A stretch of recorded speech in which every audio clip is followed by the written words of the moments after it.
um lutador é um passeio por um período de 17 anos em que Adilson Rodrigues emprestou aos ringues nacionais uma aura mais nobre. De 1983 ao ano 2000, foram 85 lutas. As testemunhas desse período irão falar sobre o risco de morte, sobre os erros dos empresários, sobre um campeão de audiência. Ele falou a língua do povo. Sobre a vingança de Daniel Frank. O Maguila, ele me xingou pra caramba e aí na luta eu descontei. Sobre as intenções e a atuação de Ângelo Dandi. Mudaria muita coisa. E a histórica luta contra o Rambo brasileiro. Era tudo lotado. Mas lotado mesmo. Não tinha nem como andar na rua. Não tinha medo, né, cara? Eu nunca tive medo de lutar. Julho de 2022, 2 décadas depois de encerrar a carreira, ao lado de um segurança da clínica em que mora e de seu cuidador, Maguila está sentado em um banco de madeira à espera da esposa, Irani, e de nossa equipe de reportagem. Parece calmo, apesar do olhar meio perdido. Para usar um termo que lhe é íntimo, não seria improvável encontrá-lo fora de combate. Doutor, o que o Maguila tem? Dentro do quadro do Maguila, ele se encaixa com bastante, vamos dizer assim, adequação aos critérios, a possibilidade, ou seja, a probabilidade de um diagnóstico de encefalopatia traumática crônica provável. Isso é herança do boxe? Então, um dos critérios para o diagnóstico provável dessa doença é você ter traumas crânioencefálicos de repetição, tá? Mas, para nossa surpresa, o encontro nos reservará a melhor versão possível do Maguila atual, que conversará com certa desenvoltura, lembrando os velhos tempos. O martelo holandês, já como é que chamava? Otelar. Otelar. O boxe e a vida de muita luta, como pedreiro, como esportista e como alguém que aos 64 anos encara um longo tratamento. Foi assim que Maguila tratou de dar ao momento um ar de reencontro. Eu não sou sonhador. Ficar sonhando. Acabou, não adianta. Eu não vou nascer de novo.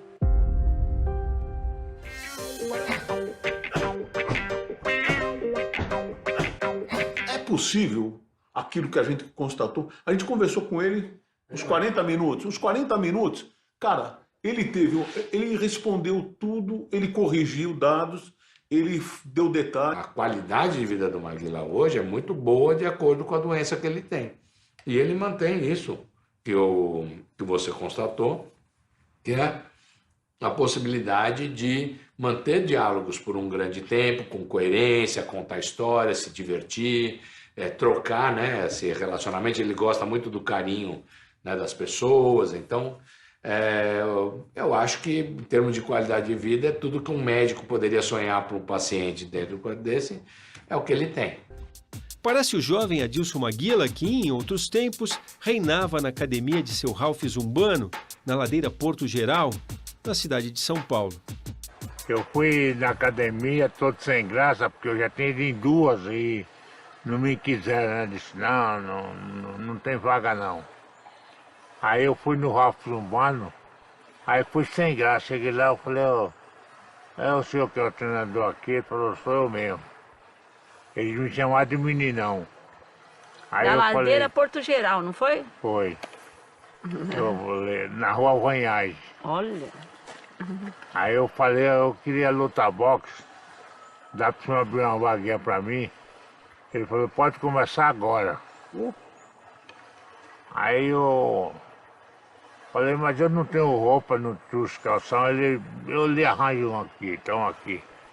E treinou descalço, não foi? No primeiro dia, que não tinha tênis? Não. Deu? Era? Treinei sem calçado, mas o calção ele me arrumou. O calção sim, só. Aí eu comecei a treinar ali. Dali que eu comecei a carreira. Dá um show brasileiro. As lutas de Maguila eram campeãs de audiência na TV Bandeirantes. Eram a atração máxima do show do esporte de Luciano do Vale e de seu sócio José Francisco Coelho Leal, o Kiko. Foi um acontecimento extremamente relevante na época em relação ao projeto esportivo que a gente tinha. Isso aí começou anos 80, começo dos anos 80. A gente tinha começado o nosso projeto, eu e o Luciano, na Record, com o voleibol. E o seu Paulinho Machado de Carvalho, que era o diretor artístico, como o negócio foi bem, o voleibol fez sucesso, ele falou, pô, quero mais coisas aqui pra gente botar na programação. Então a gente tinha um pouco da informação do que era o voleibol, o que era o boxe lá fora, que era um acontecimento, grandes eventos, grandes... E eu lembro que na época tinha um lutador aqui que era razoavelmente conhecido, que era o Chiquinho de Jesus, que era um campeão sul-americano, era o que a gente tinha. Então eu fui atrás do Chiquinho para fazer um programa de boxe, e o Khaled Khoury, que era o empresário dele e do Maguila, começou a insistir muito, pô, tem um peso pesado que é ótimo e tal, peso pesado. Aí acabamos já na fase da Bandeirantes, da transição, transmitindo uma luta do Maguila, e ele disputou o título brasileiro, mas ele ganhou com uma facilidade, com sobra, dava boa. Aí tem coisa. Então começamos a investir na carreira dele, trazer lutadores de fora. E ele foi se dando muito bem, ganhando todo mundo. E até hoje tem uma certa desconfiança da capacidade dele, mas ele era um baita lutador. Estou bem preparado fisicamente e psicologicamente. Muita gente duvidava dos adversários arrumados para enfrentar Maguila. Falavam que eram lutas sem expressão, adversários frágeis.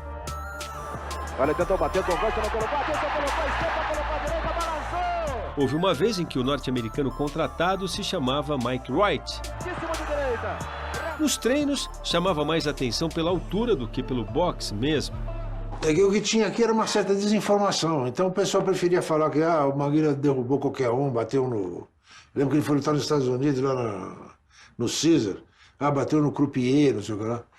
E não eram lutadores que a gente procurava trazer dentro de um certo nível, ranqueados às vezes, mas era mais fácil falar mal do negócio. Mas ele foi um lutador realmente muito competente. A canhota da Dulce já entrou embaixo e em cima. Voltamos no tempo. A iniciativa e tomou corretamente o pugilista do Brasil. Dentro do ringue, seu início avassalador de carreira, Maguila batia os adversários quase sempre por nocaute.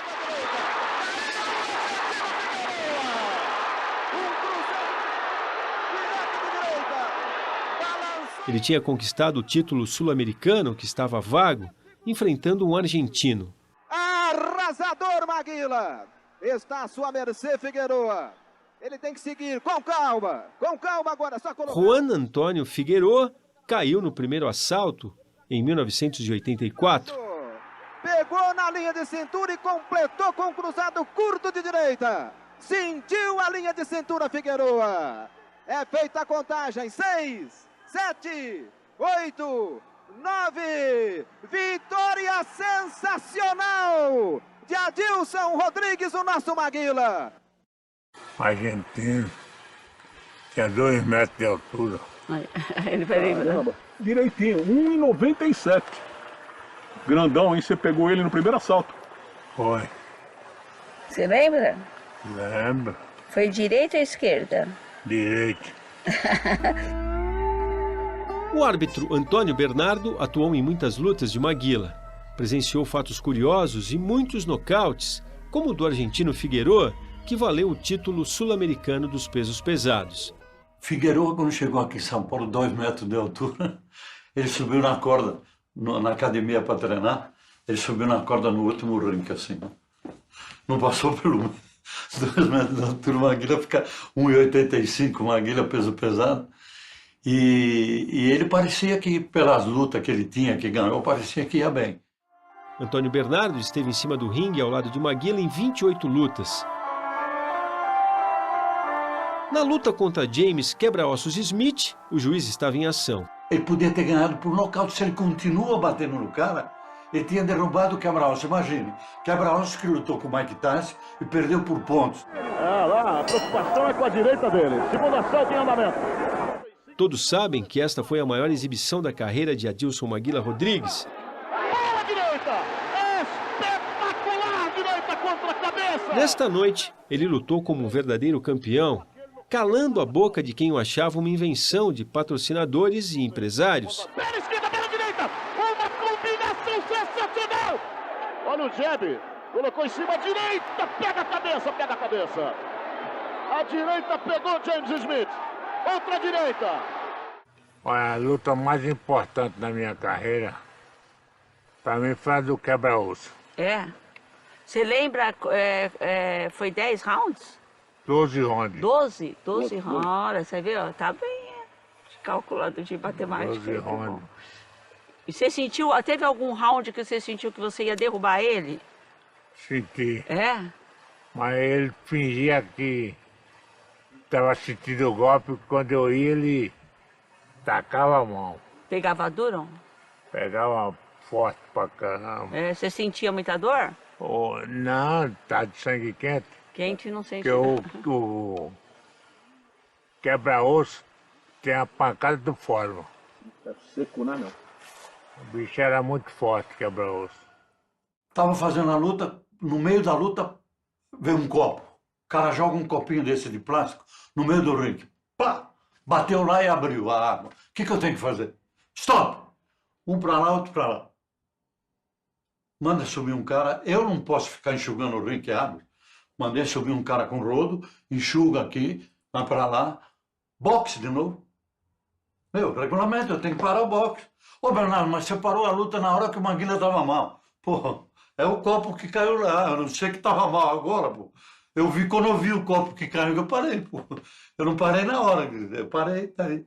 É regulamento. Novamente para mais um show de esporte. O empresário Kiko, dono hoje de uma empresa de eventos esportivos, era o sócio de Luciano do Vale em toda a programação inovadora da TV Bandeirantes.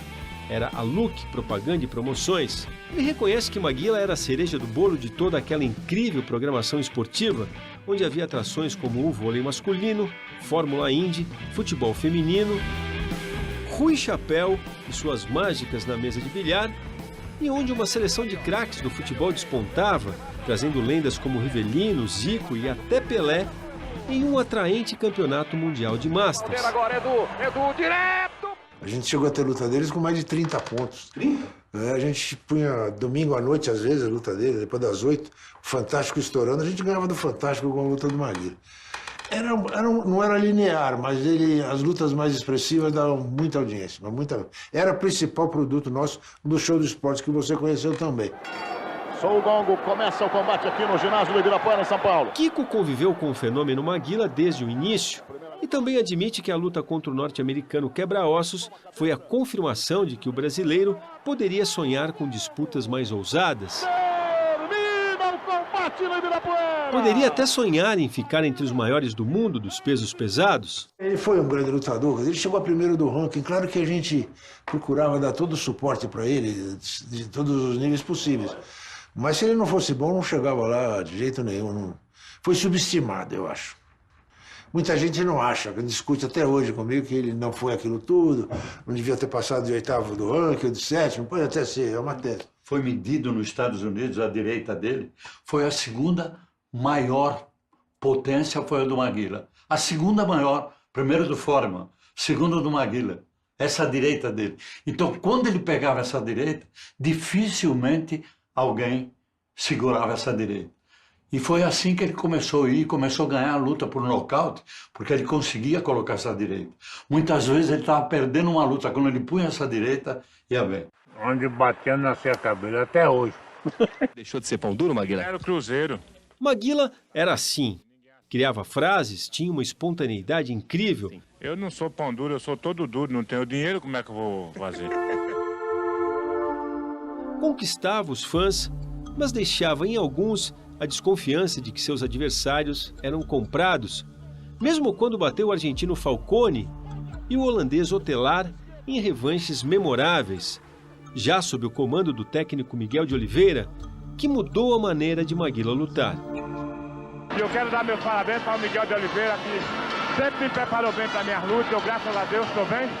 Você passou a treinar com o Miguel. E o Miguel, o que foi na sua vida, o Miguel? Depois eu fui pro Miguel de Oliveira. Miguel de Oliveira era mais técnico. Ele não mandava ir para cima, Era mais tranquilo ele. Então, ele foi segundo no mundo e eu acredito que ele foi mesmo. Quando ele veio com o Miguel, já começou a ganhar umas lutas que jamais ele ganharia. A parceria com o campeão mundial Miguel de Oliveira começou no final dos anos 80. Nesta academia da Rua Kansas, na zona sul de São Paulo, o ringue mudou de lugar, mas ainda é o mesmo em que muitas vezes se preparou para lutar. Cebola tinha 11 anos quando o Maguila chegou aqui. Quando ele chegava, parava tudo, né? O cara já tinha uma aura de campeão ali. Quando ele chegava, era... E ele, assim, era uma figura imponente, né? Sempre foi uma figura... E ele treinava muito sério. Todo mundo fala do Maguila como... pegou aquele final de carreira dele, viu aquela fase... Ele era um dos maiores atletas de preparação física, de treinamento. Então, ele era uma referência mesmo E ele era famoso já, então quando ele chegava, parava tudo. Ao lado do ringue, um discreto memorial que quer virar museu. Um tributo a Miguel de Oliveira, que tanto ensinou a Maguila e que tantas histórias contava a respeito dele. Ele contava que ele tinha que trabalhar muito o mental do Maguila, para o Maguila conseguir saber do potencial dele, ele tinha que preparar o Maguila exatamente de acordo com o adversário. E foi assim com o Falcone, foi assim com o Telar. E ele falava que, cara, o difícil do Maguila não era na hora do ringue, era todo o processo, porque ele treinava bastante, mas tinha que entrar na cabeça dele para o trabalho de confiança, o trabalho de ele saber o potencial dele e executar o plano. Você pode ver que nas lutas com o Miguel, ele tinha quase sempre, nas lutas do auge do Maguila, ele tinha um plano determinado, e quando ele seguia esse plano, ele saía vitorioso. Eu gostava de falar que ele gerenciava todos os aspectos do Maguila na parte de treinamento. O melhor dia para lutar, via o biorritmo do Maguila, escolhia o dia, escolhia o adversário, então as revanches. Nessa época, a moda Maguila se espalhava. Maguila e Irani! A relação de Irani e Maguila também frequentava os programas de variedades. E o assunto ia para os auditórios que a dupla frequentava. Você está cada vez mais linda, né? Obrigada, Está muito linda. Após as lutas, Maguila ia dançar com Irani nas gafieiras. Ela me ensinou a dançar. Não, é você que sabia dançar, me ensinou, não sabia nem dançar. Quem que ensinou quem? Não, ele sempre foi, ele ia pra gafieira. Esse seu Maguila, ele é esperto, ele sabe, olha lá a cara dele. Ele dançava e queria dançar com um monte de mulherada, né? Falou que não aguentava dançar, não era, seu Maguila? Aí que ele jogava pra lá, jogava até, eu não sabia. Ela não aguentava a dança, né? Aí eu tinha que arrumar outra, deixava ela do lado e ia dançar. Ele é perigoso, olha aí, ó. A esquiva das danças, o molejo, o ajudaram dentro do ringue, com certeza. Levei muita esquiva pro ringue. Esquivava muito moda dança. Você gostava de gafieira, né? Gafieira tem um jogo assim, né? Tal. Gafieira.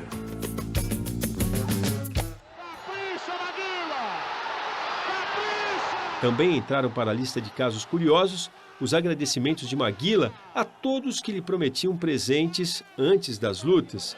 E eu quero mandar um abração também para toda essa imprensa maravilhosa do Brasil inteiro, sempre me apoiou. Do açougueiro... Eu ia lutar e tinha esse eu lembro bem. Tinha um mané do açougue, o nome dele era Mané. Aí ele falava assim, ó, você vai lutar. Se você ganhar, eu lhe dou uma peça de carne. Aí eu ia e ganhava a luta, aí mandava um abraço pra ele. Aí você ia pegar a carne. Aí no outro dia ia pegar a carne e ele dava uma peça de carne. Até o torcedor que um dia caiu na besteira de lhe prometer um cavalo. Prestem atenção, Maguila vai lembrar aqui o nome da cidade onde ele um dia ganhou um cavalo. Eu ganhei um cavalo lá em Barbacena. Barbacena, isso mesmo. Olha que cabeça, Barbacena. Não lembrava. Era um garanhão. Garanhão. Aí eu trouxe ele pra casa, botei no carro, trouxe pra casa. No carro não, não é. Caminhonete.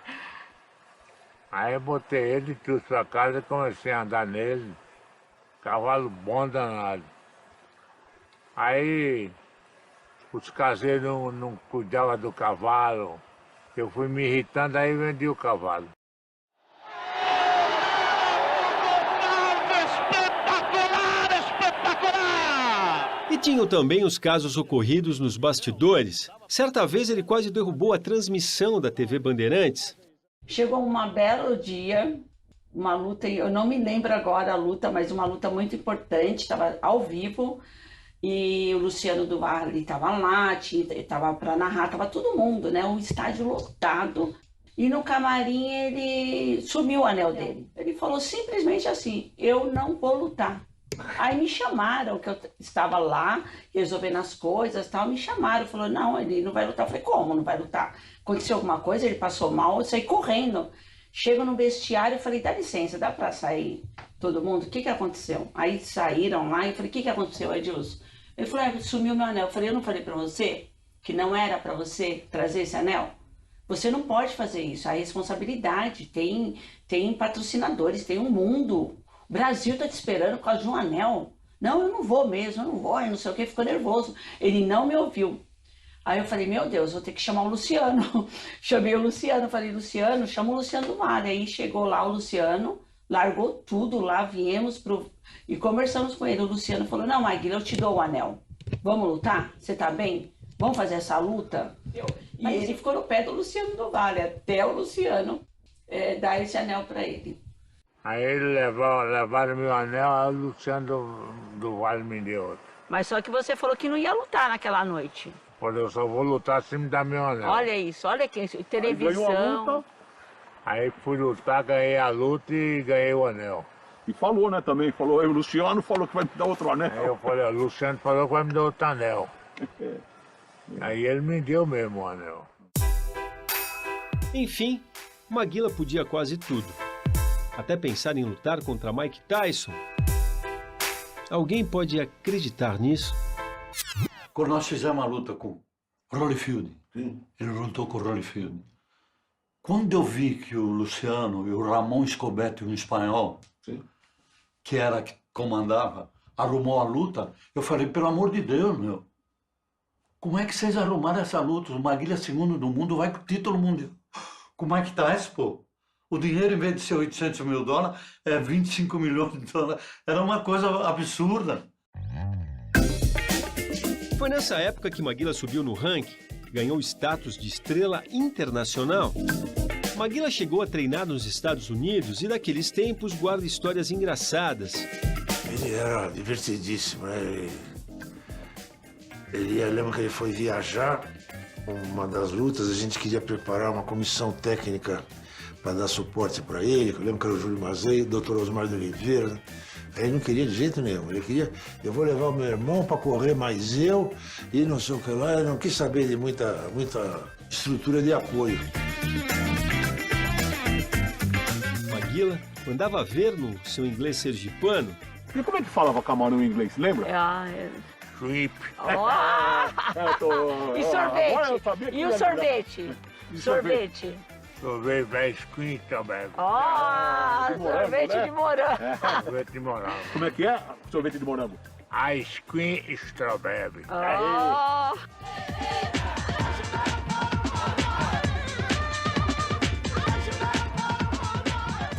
Tem uma frase sua que eu quero que você comente.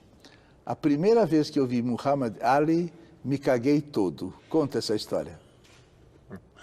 Não, eu sempre fui fã do Cassius Clay, do Muhammad. E quando eu encontrei ele nos Estados Unidos, que abracei ele, que ele me abraçou, eu abracei ele, pô, me apresentaram pra ele, e, rapaz, a alegria foi tanta que deu uma caganeira da bexiga, deu uma desinteria aqui, velho. Quando eu fui ver, tá todo era cagado, mas era de alegria e emoção, né? Nunca esperava em ver um homem daquele. Eu sempre falei e falo, se na época que eu lutava, tivesse que lutar com o Muhammad, eu não lutaria. Eu sempre fui muito fã dele e ele no boxe, ele manjava tudo, conhecia muito o boxe, viu? Um gênio, né? Marcasse, olha, você vai lutar com o Cassius Clay, com o Muhammad, eu tô fora, essa aí eu vou perder o dinheiro, não vou querer lutar não. Foi nessa época que conheceu o grande ídolo. Tempo no qual um grande erro de estratégia aconteceu. Pelo menos é o que pensa o ex-empresário de Maguila. Era o ano de 1989. Kiko e Luciano do Vale chegaram à conclusão de que, para entrar de vez no mercado americano, Maguila precisaria de um treinador como Angelo Dandi. Precisava de sparring norte-americanos. E foi o que se fez. Contrataram por uma pequena fortuna o lendário treinador de Muhammad Ali. Quanto vocês pagaram? Eu confesso para você que eu não lembro, mas era alguma coisa de 40, 50 mil dólares por luta, que na época era um bocado de dinheiro. O Maguila viabilizava isso, o Maguila dava uma audiência, a gente conseguia vender, não foi nenhum sacrifício do seu ponto de vista financeiro, foi caro porque tinha que ser caro. Dundee era sinônimo de boxe. Era o treinador que brilhara ao lado de Muhammad Ali e estava ao lado dele em momentos inesquecíveis, como na vitória sobre o George Foreman.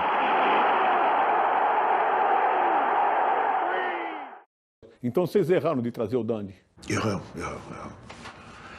Erramos porque ninguém ia imaginar que um cara com o currículo dele, com a história dele, era o maior nome do boxe, né, como treinador, fosse conduzido dessa maneira. Não que Maguila tivesse grandes chances se tivesse mantido em seu corner o brasileiro Miguel de Oliveira, que foi, na verdade, o grande treinador da vida que ele passou sobre os ringues. Mas a contratação de Dundee foi decepcionante em termos de rendimento ou melhora na performance de Maguila.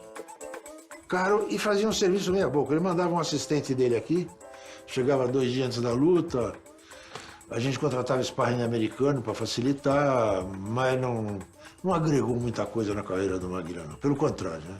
No próximo capítulo, a segunda parte da história de Adilson Maguila Rodrigues. É a hora da onça beber água. A luta contra o demolidor Evander Holyfield. Sou o gongo, começa o combate em Lake Tahoe. A controversa tática que o levou a nocaute. Não tem mais jeito. A derrota relâmpago diante do experiente George Foreman. George Foreman, nocauteando Adilson Maguila Rodrigues. O duelo na mineira Araguari contra o Rambo brasileiro diante de 15 mil espectadores. E também o último combate da carreira, que teve por trás um sentimento de vingança. É melhor que a luta pare por aí. Não seria tarefa fácil separar a história de Maguila em 2 partes, mas o desejo de ter uma carreira internacional foi um divisor de águas. Orientado pelo famoso técnico americano Angelo Dundee e com planos de desafiar os melhores do mundo, Maguila treinava forte, acompanhado de perto por um grande staff. Sou o gongo, começa o combate em Lake Tahoe. Maguila à frente de Holyfield. Mas certas escolhas marcariam para sempre a trajetória do boxeador. A luta contra Evander Holyfield Pela esquerda de Maguila. E a tática de combate incentivada pelo treinador de Maguila na noite de 15 de julho de 1989. Maguila sofreu agora um walker. Perigosíssimo. E uma direita violenta. Acabou a luta. Quando ele voltou para o segundo round, o Ângelo falou, vai para cima, e ele já estava com essa ideia, e foi fácil para o Holyfield, né? Ele ficou muito mal, o Maguila. Quando ele viu que podia trocar, ele começou a trocar. E o Maguila trocou porque o outro mandou. Eu estava junto, na cadeira do lado, escutei falar, vai pro pau que você vai ganhar por nocaute. Pô, falava em espanhol até, porque ele falava muito bem espanhol. Porra, quando eu vi isso aí, eu empurrei aqui o Davi Cardoso e falei, pô, tá louco, meu? Como é que vai pro pau? Ganhou bem o primeiro assalto assim, vai levando assim até o quinto, o sexto, aí fica equilibrada a luta, vai equilibrar. Mas, infelizmente, a palavra dele, para mim, se perguntar, eu falo para você, não foi um bom técnico pro Maguila. Eu tava lá, eu pulava na cadeira quando acabou aquele primeiro assalto, não. Aí, segundo assalto, mudou o jeitão, encurtou mais e aí entrou aquele golpe fatal. E o Maguila ficou ressentido a partir dali, daquele momento. Ele nunca mais foi o mesmo, nunca mais se recuperou. E o boxe nesse ponto é muito cruel, né? Outra grande esquerda, só o gongo. Foi então que, no intervalo do primeiro para o segundo assalto, aconteceu o que o empresário Kiko considera uma traição. Era uma luta que não devia ter feito, o Holyfield era outro padrão, outro nível. Entramos nessa coisa que até hoje a gente não se conforma com esse posicionamento do Dundee. E depois uma certa suspeição dele no corner, de tática. Mandou encostar na hora que talvez não fosse hora de encurtar a distância. Mas ali, ou encurtando ou não, quer dizer, o Holyfield era um lutador superior, era outro padrão e não nos demos bem. primeiro assalto foi bem, ganhou a luta por pontos no primeiro assalto. No segundo, quem era o técnico dele era o famoso lá, falou, vai pro pau que você vai ganhar por nocaute. Não era isso. Eu estava do lado, não era para falar isso. Tinha que fazer o que ele fez no primeiro, sair correndo, vir para lá e para cá. Então isso tudo é uma história do boxe. Aí eu falei para ele, Adilson, antes dele sair, espera só um pouquinho. Nós estamos aqui há tanto tempo treinando, você fez sua parte, você vai fazer o melhor. Eu vou pedir uma coisa para você. Não vai para cima dele, porque é isso que ele quer. Holyfield, no primeiro assalto você pegou ele. Foi até o segundo eu tava dominando a luta. Aí ele me pegou, me deu uma sequência, eu balancei e caí. Caramba, né? O técnico, né? É o Ângelo Dandi, O Ângelo Dandi falou pra ir pra cima? Foi o Ângelo Dandi. Sim, era teu técnico ali, né? Mandou ir pra cima, aí eu fui. Mandou bater na cintura dele, encostar e bater na cintura, foi onde ele me pegou. O drama que se seguiu, só Irani pode contar com detalhes. No quarto do hotel, sozinha com ele, Irani pensou na morte do marido. Maguila não sabia onde estava. Ele acordou ali, ele perguntou, chegou no hotel, ele perguntou, não, eu vou lutar ainda? E no seu eu falei, não, Adilson, você já lutou. Ficou ruim, ele foi andando até o hospital, foi no carro, chegou no hospital, o médico atendendo. Quando foi 4 horas da manhã que ele deu uma acordadinha assim, opa, tirou os aparelhos, tô bom, como é que foi minha luta, tal. O Dandi foi com ele pro hospital, a gente acompanhou. Isso é rotina, acaba a luta, vai pra fazer uma avaliação se estava tudo em ordem.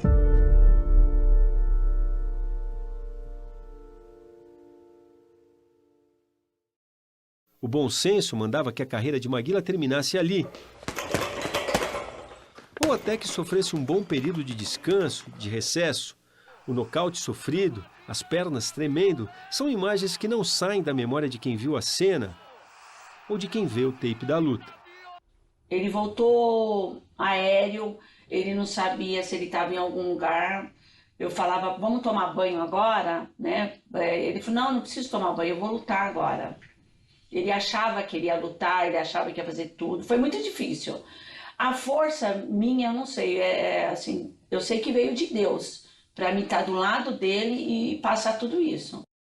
Anos mais tarde, Holyfield, em livro, deixaria registrada a impressão que teve no curto tempo que passou frente a frente com Maguila no ringue.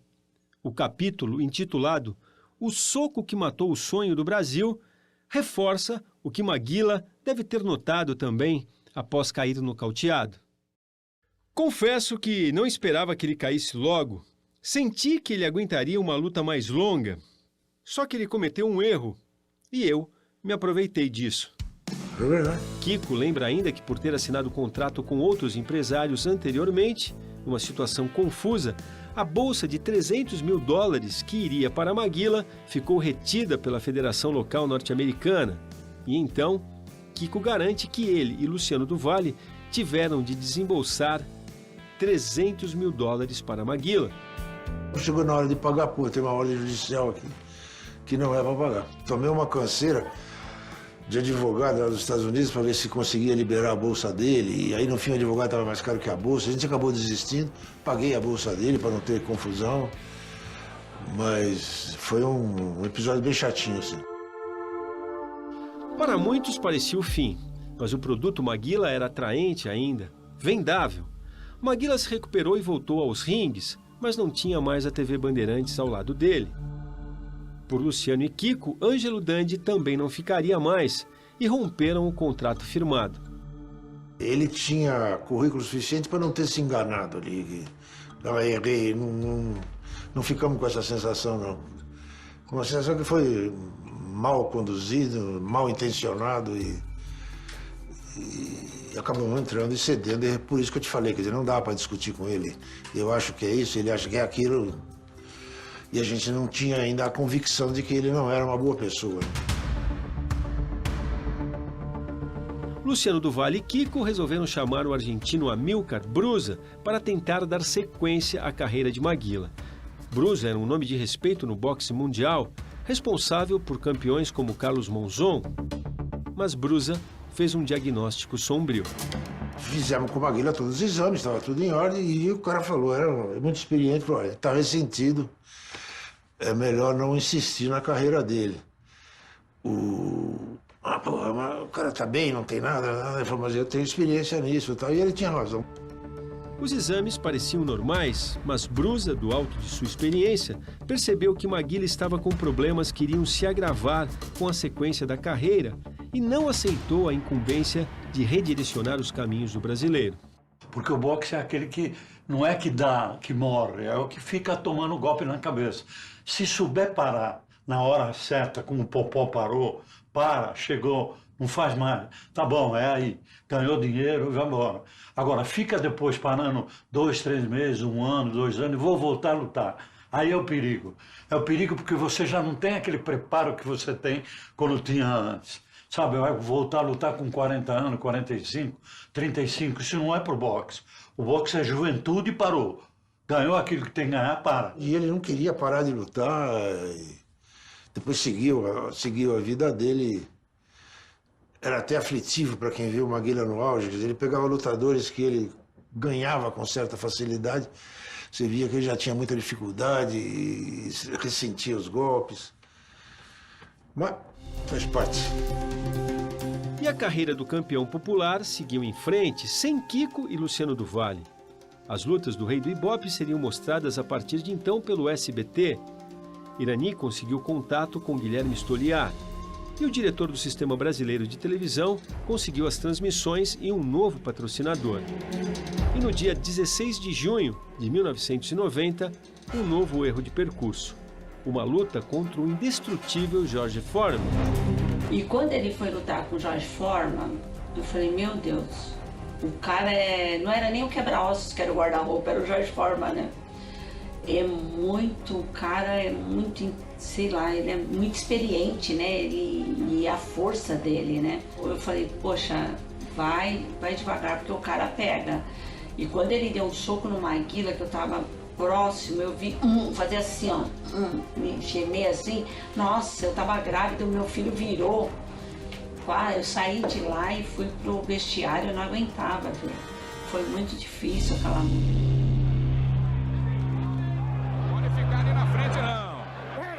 Ficar na frente do Foreman desse jeito. Sentindo um pouco os golpes agora o Maguila. Olha aí. Maguila na lona. Não vai voltar o Maguila, não.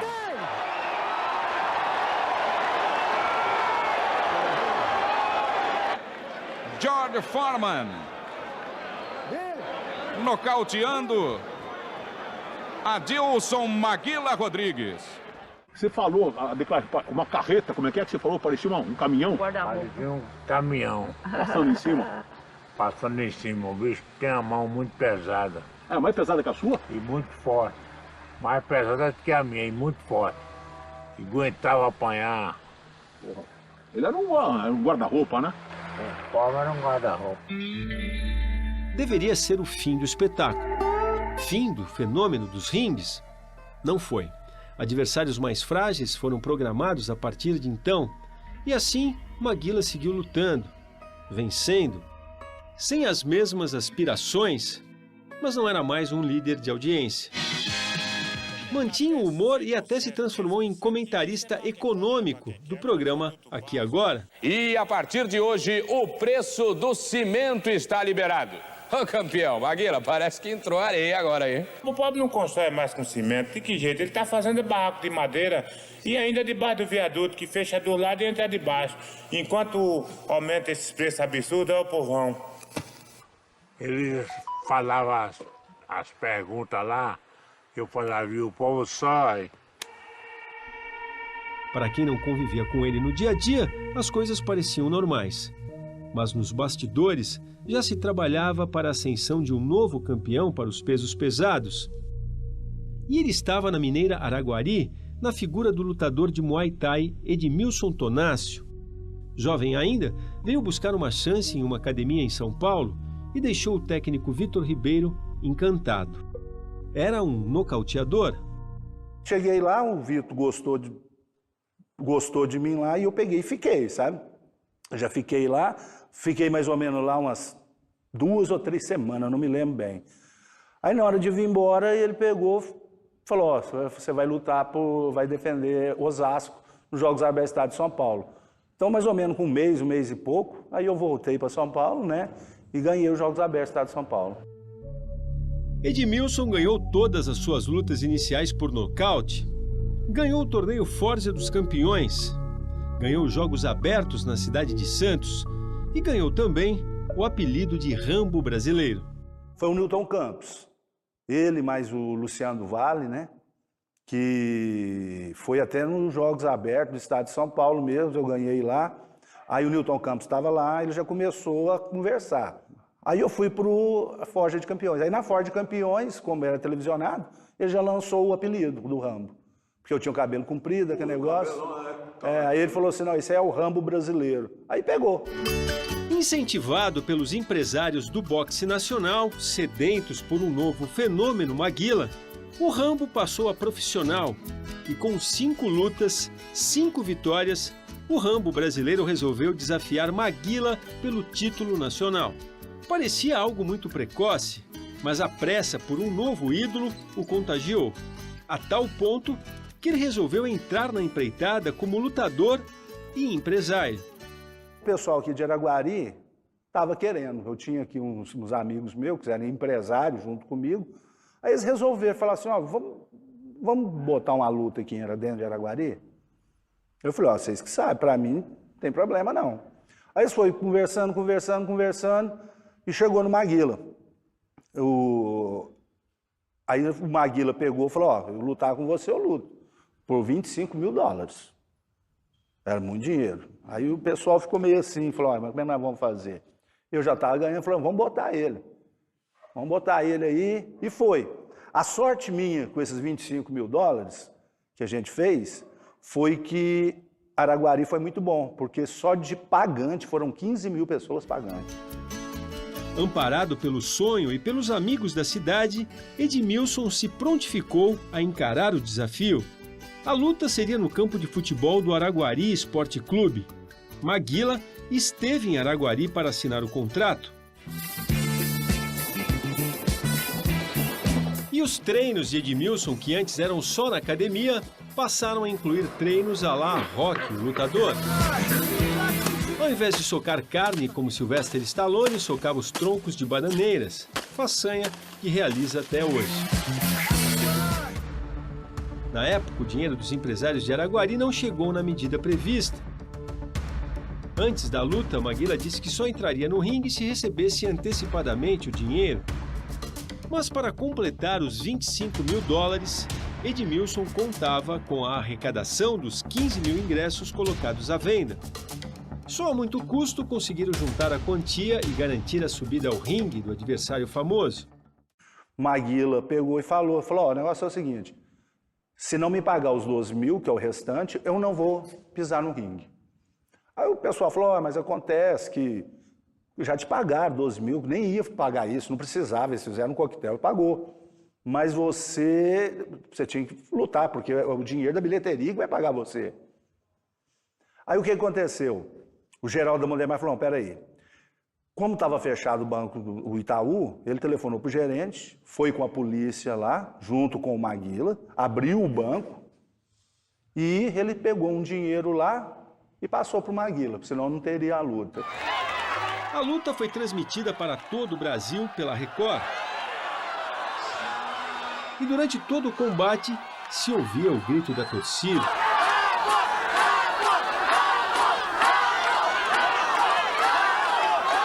Eles gritavam, Rambo, Rambo, aí, né?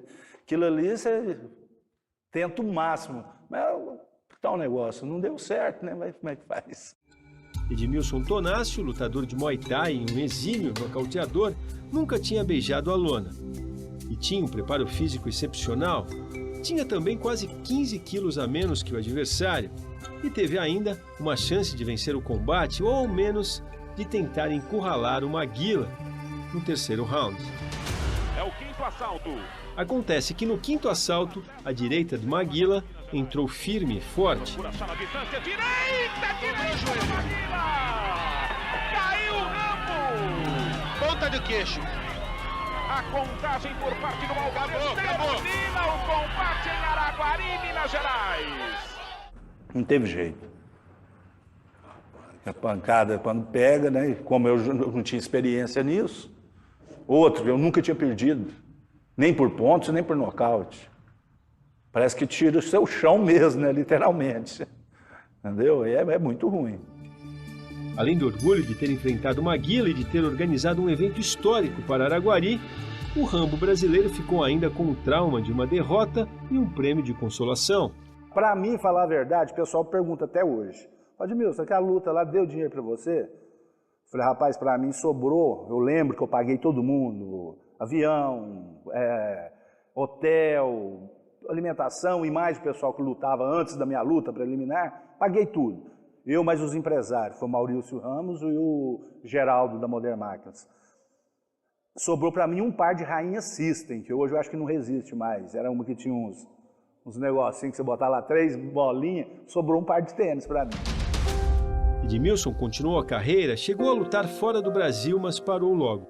Hoje continua com a Academia Pódium de Muay Thai, onde a filha é mestra e guarda as lembranças de uma noite frustrada em que foi o Rambo de Araguari.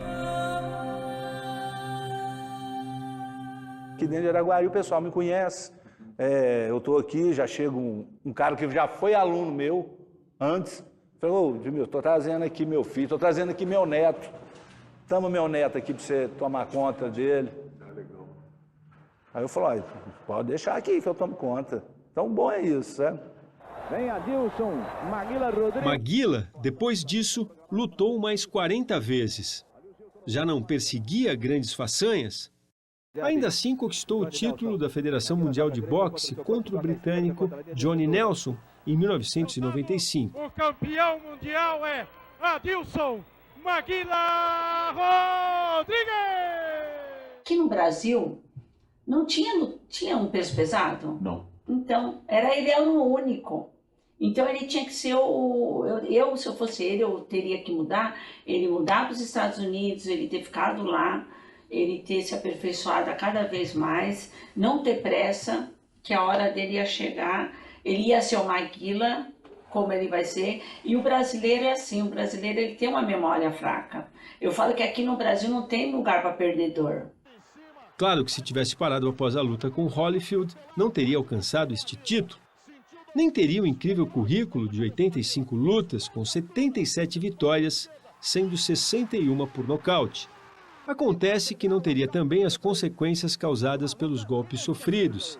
Afinal, as pancadas não ocorrem apenas nas derrotas, nas lutas. O treino causa muitas lesões. Porque o treinamento do Maguila, o pior da carreira dele, não foi as lutas, foi o treinamento. Isso eu mudaria completamente. Então isso, 20 anos, 10 anos fazendo isso deixa a cabeça na cabeça, isso infelizmente. Paralelamente, as lutas iam sendo realizadas, embora Irani admita que eram desaconselháveis. Algumas coisas diferentes passaram a ocorrer com o comportamento de Maguila. E quando as últimas lutas foram realizadas, Maguila corria o risco iminente de morrer dentro do ringue.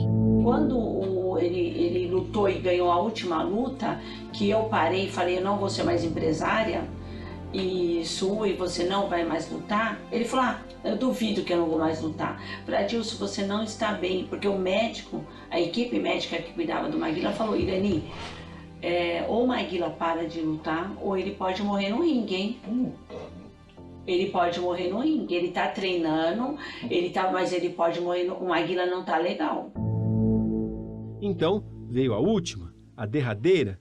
No dia 29 de fevereiro do ano de 2000, o adversário era um rapaz com apenas 3 lutas profissionais. Alto e forte, mas na verdade um cabeleireiro que se destacava mais por suas qualidades com o corte de cabelo afro na Galeria do Rock, no centro de São Paulo.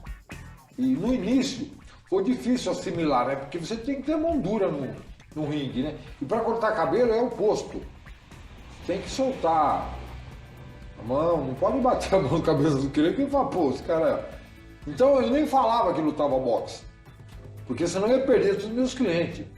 Inclusive cortei cabelo de muitas pessoas, personalidade brasileira, que o Tony Tornado, o pessoal da seleção brasileira de basquete, né? Acontece que Daniel Frank tinha uma mágoa muito grande de Maguila, porque ainda jovenzinho tinha ido fazer um treino como sparring e foi surrado pelo campeão. No primeiro round ele já veio para me nocautear. Você sabe quando o cara quer nocautear? E ele veio sentando a mão, e eu saindo e correndo no ringue. No segundo round eu falei, pô, esse cara não quer treinar, meu, ele quer me nocautear, meu, ele não quer treinar. Aí eu parei, no segundo round. Eu falei, não, eu não vou mais fazer luva. E ele falou assim, me xingou pra caramba, me xingou, meu Salim, puto, me xingou, falou, seu, até perdão, sabe pela palavra, seu B, daquele jeito. Aí eu falei, puta, meu, aí ele falou assim, é o seguinte, nunca mais você aparece aqui, falou? Aquilo nunca saiu da sua cabeça.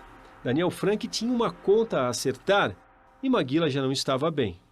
E eu falei para ele, não vai fazer essa luta, Dilson, você não tem necessidade. Mas ali ele já estava doente. Ele já estava com a encefalopatia, que já estava com uma depressão. Aí começou a depressão. Aí ele não ouvia ninguém. Ninguém ele ouvia. A luta foi marcada para a casa noturna Gallery. Era um combate em que ninguém pensava em derrota de Maguila. Daniel Frank seria um mero coadjuvante, tanto que nem vestiário ele tinha para se trocar. O Maguila tá lá na sala cheio de fruta, um monte de repórter lá, e você trocar no corredor, eu no corredor, eu vou ficar no carro. Enquanto não me arrumar uma sala boa pra mim, porque isso aí é humilhação, cara. O Maguila lá, cheio de repórter lá, e eu aqui, me trocar aqui, pô, gente não é, a gente é ser humano, meu, acima de tudo. Foi uma senhora lá e foi até meio estúpida no carro, falou, por que você tá fazendo aí? Aí eu falei, não, eu tô aqui porque eu quero um local para me trocar. Ah, não, mas você não podia se trocar lá? Eu falei, não, lá não. Eu tinha que ter um local para me sentar, tem que fazer a bandagem na minha mão, então não é assim, né? Aí me arrumaram um camarote lá, um camarim lá. O Maguila passa mal um bocado. Mas para surpresa dos organizadores do evento, Daniel Frank tinha um plano em mente. Ia vencer de qualquer maneira. E venceu por nocaute. Foi brutal. Pegou o Maguila de novo! Foi isso a tática. Eu andava para a esquerda dele, né? Que nós fizemos muitos treinos lá. Que ele com a esquerda, ele não tem a mesma potência que a direita. Você pode ver que as lutas dele eram tudo por nocaute pela direita. Eu assisti muito vídeo dele, né? Então eu não dava. E quando eu via que ele ficava displicente, eu entrava com direto. E essa luta com o Maguila aí, não foi uma luta, foi um esmurramento, porque se sorvete tem uma hora que ele cai que eu dou um golpe assim, ó. Eu dei assim, não pode fazer isso. Ou então tem que partir para um clinch. Maguila passa mal. Não, Daniel, assim não. De cima para baixo não, Daniel. Isso não é boxe, Daniel, não faz isso. Quando entrava o golpe, se entrasse, acabava. Então eu vi que eu joguei esquerda e ele saiu para a direita para me procurar. Eu entrei pro direto e caiu. Pegou o Maguila de novo. Um cruzado de direita. Leva o Maguila ao chão. O Maguila tenta levantar. Eu tô torcendo pro Maguila, mas não adianta torcer. Se aproxima, não levanta mais, hein? Ele caiu. Por mais que eu pegava duro, eu nocauteei vários, mas quando eu vi o Maguila no chão, nem eu acreditei. Falei, puta, o Maguila tá no chão.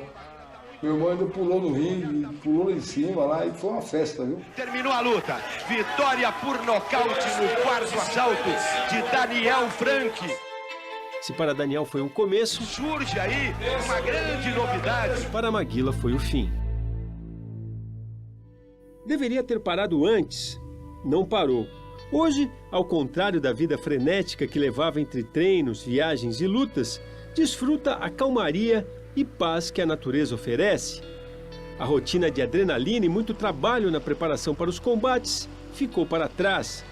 E agora, o ex-campeão vive a tranquilidade da aposentadoria. Como que é o seu dia a dia aqui? O que você faz de manhã, você acorda? Meu dia aqui é bom. O povo saber o que você está fazendo? Eu acordo de manhã, vou tomar café. Tomo um café com queijinho. Depois vou descansar. Que eu agora estou aposentado, só penso em descansar. Se entendida como a capacidade de conhecer o sentimento dos outros, seria difícil negar ao velho boxeador essa virtude. Maguila, mais do que um campeão, é o retrato de um tempo e do modo como os homens costumam lidar com o esporte. Passadas todas as lutas sobre o ringue, restou intacto, com um ar de invencível, o velho carisma. Quero mandar um abraço para todos aí do Maguilão, hein? Valeu. Abraço firme.